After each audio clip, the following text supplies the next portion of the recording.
Oke, assalamualaikum warahmatullahi wabarakatuh. Salam sejahtera. Om Swastiastu, Namo Buddhaya, salam kebajikan, rahayu rahayu rahayu.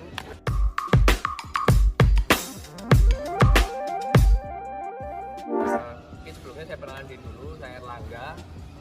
Pada hari ini berkesempatan untuk hadir di Pura Segar Kenjeran untuk berbincang-bincang santai lah dengan salah satu tokoh pemuda di Hindu di Pura Segar ini. Dan sebenarnya kebetulan sudah ada di sebelah saya dari tadi. Ya, sudah banyak berbincang juga. Mungkin saya perkenalkan singkat, nanti dia juga akan perkenalan juga.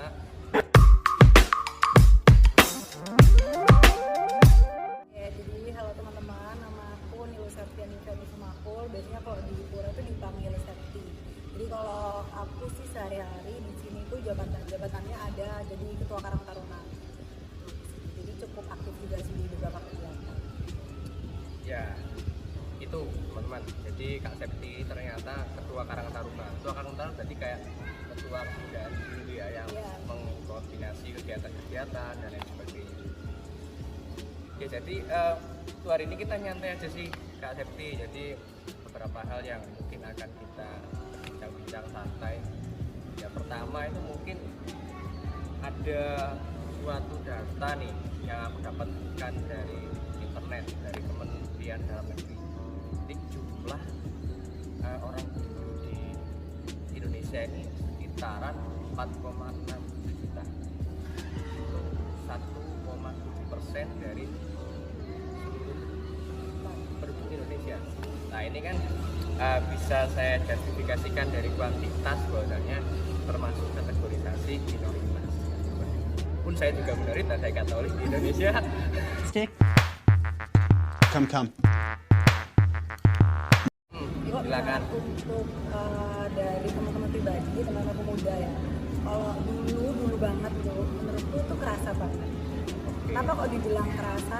Dulu itu kita walaupun kita punya pura, ya kan di Surabaya lumayan banyak ya. Banyak. Tapi kita tuh tetap individual. Jadi kita tuh cuma datang ke pura, sembahyang, pulang gitu kan.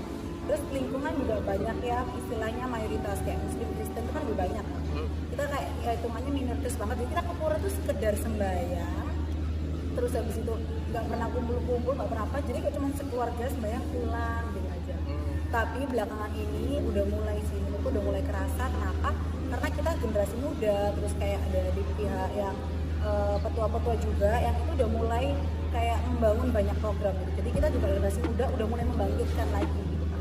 Jadi kita mulai dari ngaktifin gamelan, terus seni tari, budaya juga kita naikin lagi. Jadi dulu sebelumnya pura itu sepi, nggak ada kegiatan, kita mulai aktifin lagi. Jadi setiap malam minggu, setiap hari minggunya juga kita ada latihan gamelan, latihan nari, terus juga ada sekolah minggu. Jadi kita mulai kayak membangun hubungan lagi gitu. Bahkan kita juga ada kayak kegiatan-kegiatan yang antar pura juga gitu. Jadi kita ya misalnya kita generasi muda yang dari Pura Kenjeran itu datang ke Pura Perak, ke Pura CSA yang ada di Sidoarjo kayak gitu.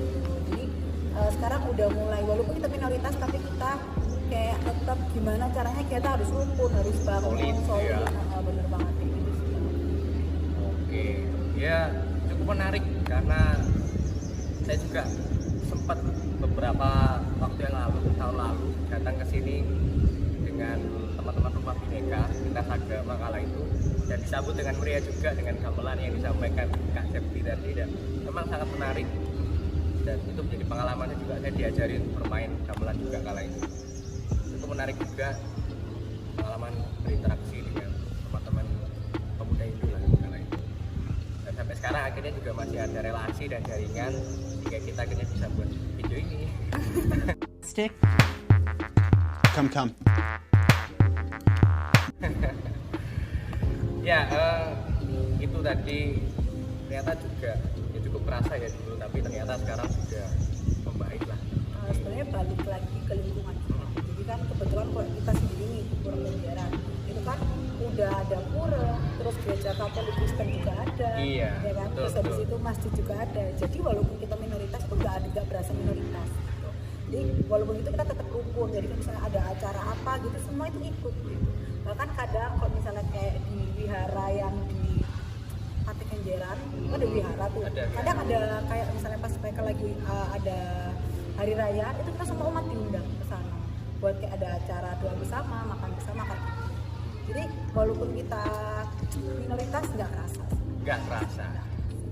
Jadi itu mungkin ya cerita soal bagaimana ternyata pemuda Hindu ini juga melaksanakan toleransi lah dengan keluar juga dengan melakukan dialog-dialog keagamaan yang memang itu menjadi salah satu upaya-upaya lah untuk meredam berbagai macam radikalisme, kemudian yang juga sentimen antar agama. Itu memang obatnya cuma satu, dialog dan interaksi. Itu menjadi obat satu-satunya dan paling baik. Nggak bisa, kita harus luwes, nyantai kan gitu.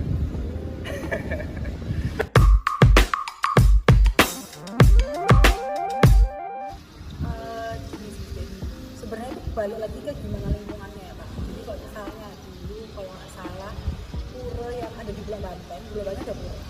Dia di sana itu untuk membangun pura itu sebenarnya agak susah karena mayoritas di sana agamanya Islam.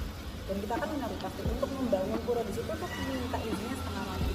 Sampai akhirnya dibangun pura yang cuma istilahnya nggak sebesar pura di sini ya Pak. Jadi dia puranya agak kecil dan itu agak susah. Jadi aku bilang balik lagi ke lingkungannya. Bahkan dulu itu pura di Bulan Banteng sempat dapat perlakuan yang aku bilang agak nggak baik. Kenapa?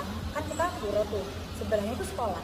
Tapi anak-anak di sekolah tersebut itu diajarin sih kayak dibiarkan aja. Kalau misalnya buang sampah kan jendela tuh. Kalau buang sampah langsung ke pura. Kayak gitu. Nah itu sebenarnya akhirnya ada teguran segala macam akhirnya udah mulai bisa diterima sampai jadi guru udah bisa diterima. Jadi mulai banyak umat Hindu juga yang kesana.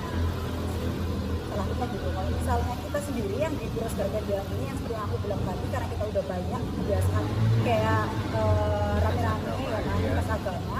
Jadi kalau misalnya kita ada mungkin ada ogogo tuh kan. Ogogo ya, hari raya itu ya. Kalau ogogo tuh kita kan muterin komplek ini. Nah kalau misalnya kita acaranya misal sampai maghrib kan kadang maghrib itu misalkan barengan tuh sama masjid lagi azan, otomatis kita kalau misalnya lewat depan masjid gamelan semua berhenti. Ogogo pun lewat nggak boleh rame. Jadi segitu toleransinya masyarakat di sini. Luar biasa. Gitu. Jadi walaupun ada upacara sama-sama jalan. Oke, jadi kuncinya itu saling menghargai lah satu sama lain. Kita juga punya hari raya, mereka juga punya kewajiban yang dilaksanakan, di mana kita bisa saling menghargai kan gitu. Ya, menarik yang disampaikan Kak Septi tadi. Tapi itu secara universal. Kalau secara ya. individu kayaknya aku nggak pernah. Nanti judulnya ganti, sehari bersama umat Katolik. Ya, kalau misalnya Stick. Come. secara individu biasanya pas zaman sekolah ya kan? Iya. Zaman sekolah ini tuh nyembah batu. Nah itu sering ya kan? Itu pernah itu waktu itu dari SD sampai SMP masih sering. sampai SMP. SMP udah nggak terlalu tapi masih ada. Jadi masih menganggap Hindu itu istilahnya kamu loh nyembah batu, Tuhan itu apa? Oh iya. Itu mungkin juga karena masih belum dewasa lah ya, masih faktor kedewasaan. masih bocil lah, masih bocil FF kan gitu, nggak tahu toleransi taunya main HP aja. Masih kurang lah, Masih kurang. popnya kurang luas. Tapi ketika sudah semakin dewasa, kemudian sudah pendidikan yang lebih tinggi, kawasan semakin luas dan semakin bertemu dengan yang bermacam-macam rupa ini kan akhirnya toleransi itu akhirnya timbul. Ya, seperti itulah. Mungkin berikutnya Stick. Come. Kalau sejauh ini ya Kak, yang pernah aku sama teman-teman Karang Taruna rasain itu kita banyak sih fasilitas. Jadi kalau misalnya untuk yang kita sendiri dari umat Hindu untuk umat Hindu, pemerintah itu ngasih kita sebuah fasilitas beasiswa. Jadi kalau misalnya teman-teman kita kan sekolah agama kadang ada yang bayar. Jadi kalau misalnya kita dapat beasiswa, kita nggak bayar Kak. Bahkan untuk kuliah pun kita dapat beasiswa. Itu untuk Hindu ke umat Hindu juga. Jadi kalau misalnya untuk umat Hindu ke masyarakat umum keluar, itu kalau yang kita pernah temukan itu biaya Yang pertama yang tadi Jambule yang Jambule lintas lintas agama agama. ya. Iya, tapi kan cuma perwakilan tuh. Tapi kalau yang bener-bener anak-anak feeling ngerasain langsung itu yang Surabaya Cross Culture. Jadi pemerintah itu ngasih kita pengalaman banyak gitu. Bahkan kita dapat relasi sampai luar negeri juga gara-gara yang Surabaya Cross Culture itu. Kita ngenalin bukan cuma agama kita, tapi juga kebudayaan. Jadi kita mulai dari gamelan, nari selama seminggu non-stop kita tampil keliling Surabaya. Tahun berapa itu? Kalau nggak salah tahun berapa ya? Tahun 2019. 2019. Sebelum pandemi. Sebelum pandemi. 2018, 18 ini Iya. Wah, itu berarti semua agama hadir di sana, terus Ada. menampilkan Agama juga, budaya juga. Budaya juga. Jadi di situ kita Jawa. udah kita Hindu, Bali, kita kan perwakilan Hindu Bali. Nah, terus habis itu ada juga yang istilahnya dari Ukraina, dari Korea, Jepang, dan yang mana menurutku itu nggak cuma di seputar nama agama di Indonesia, di luar itu juga banyak. Mereka kan menganut ada yang bahkan ateis dan segala macam itu banyak. Jadi kita kayak omongan-omongan atau berpikiran tuh kayak kira sudut pandangnya juga lebih besar. Kalau yang ateis kira-kira waktu itu menampilkan apa? Kalau itu lebih ke ini sih budaya negara gitu. Budaya negara. Budaya negaranya. Kalau untuk agamanya lebih kayak kita pas lagi makan-makan ya, lagi makan-makan terus lagi kumpul, akhirnya kita sharing gitu. Misalnya di sana ini masuknya doa atau budaya gitu. Oh iya. Wah menarik. Kapan ya Surabaya mengadakan Surabaya Cross Culture lagi tahun 2022? Bisa hadir di sana. Harusnya ada ya kan Harusnya ada ya? tiap tahun. Tiap tahun. Kan, berhubung pandemi jadi lagi stop dulu gitu. Oh, Mas Eri tolong diadakan lagi Mas Eri, saya mau ikut acara itu Mas Eri. Barangkali notice video ini. Itu menarik soalnya. Dapat cerita ini aku jadi pengen bertemu dengan teman-teman dari Ukraina, dari luar negeri, dari lintas agama lain. Iya, bahkan waktu itu ada yang dari India Kak. Jadi Dari kita tanya Hindu India sama Hindu Indonesia itu Beda beda juga. enggak? Kenapa beda? Mereka tuh lebih fokus langsung ke menyembah dewa apa-apa. Sedangkan di Indonesia kita nggak ada kayak fokus dewa apa itu nggak ada. Jadi kan hampir semua dewa universal. Jadi kayak misalnya kita dapat gitu loh gap-nya. Berarti walaupun sama agama beda negara itu ngaruh. Ngaruh ya. Oke. Cukup menarik yang pengalaman-pengalaman yang diceritakan oleh Kak Septi dari tadi. Ya mungkin itulah yang menjadi poin-poin penting lah dalam bicara soal integrasi nasional, bicara soal toleransi. Yang paling penting adalah bagaimana kita bisa membuka diri, pertama itu, kemudian kita memberanikan untuk berdialog dengan yang berbeda lintas agama atau hadir dalam suatu forum, misal Surabaya Cross Culture ataupun Jambul lintas agama yang setiap tahun juga diadakan oleh Panas Tampol Provinsi Jawa Timur. Kebetulan saya juga setiap tahun hadir di sana. Ya tolong diundang lagi tahun depan. Nah, itu juga menjadi sarana untuk kita jalin relasi lebih luas lagi dan supaya kita enggak menjadi manusia batu yang hanya memikirkan diri kita sendiri, tapi ternyata di Indonesia yang memang diperbolehkan lahir dengan kultur yang bermacam ini, kita harus menerima itu dengan lapang dada dan kita harus toleransi lah dengan yang berbeda. Itu menjadi poin penting juga. Itu sih mungkin kalau dari saya mungkin terakhir kalau dari Kak Septi ini mungkin ada pesan-pesan Stick. Come. Aku nerusin aja ya, jadi kayak kata Kak Erlangga kan, kayak kita tuh nggak boleh jadi manusia kaku, apalagi kita tuh masih muda. Jangan pernah diemang, kalau misalnya masih muda tuh jangan pernah rebahan. Ya boleh rebahan, Boleh ya? boleh rebahan, ya kan? Boleh rebahan kalau capek itu oke, It's tapi okay. jangan pernah capek untuk menggali banyak ilmu, cari banyak ilmu, cari banyak relasi.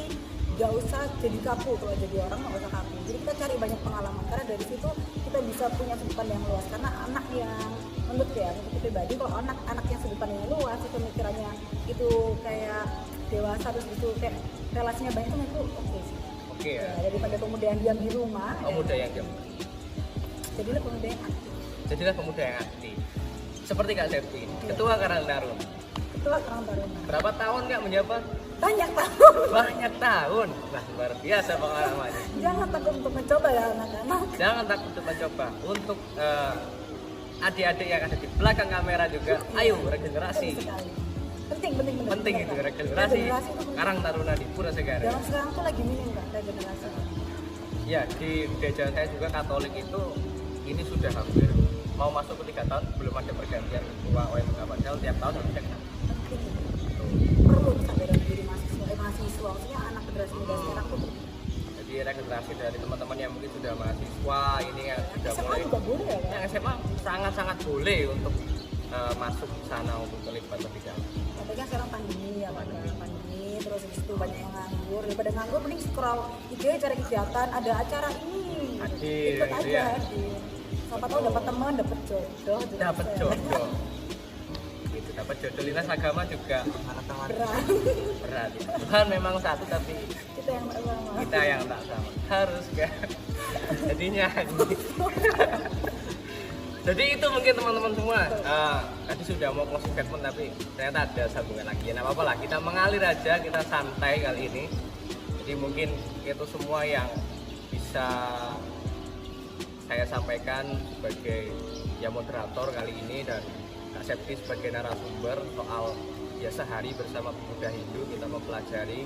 Kita juga sudah keliling-keliling pura semua ini untuk ya mengetahui lah culture dari Hindu, kemudian diceritakan juga tour lah, kita studi tour tadi. Betul. Studi tour di sini dan itu juga menambah wawasan kita. Jadi untuk pemuda-pemuda di luar sana jangan takut untuk bermain ke lintas agama atau ke tempat ibadah yang berbeda karena ada keyakinan dari aku pasti kalian akan diterima dengan baik di sana. Selama niatnya. Selama niatnya baik dan kalian juga sopan di sana pasti juga akan diterima di sana. Itu mungkin kalau dari saya. Terima kasih Kak Septi sudah meluangkan waktunya untuk ya berbincang-bincang santai pada siang hari ini.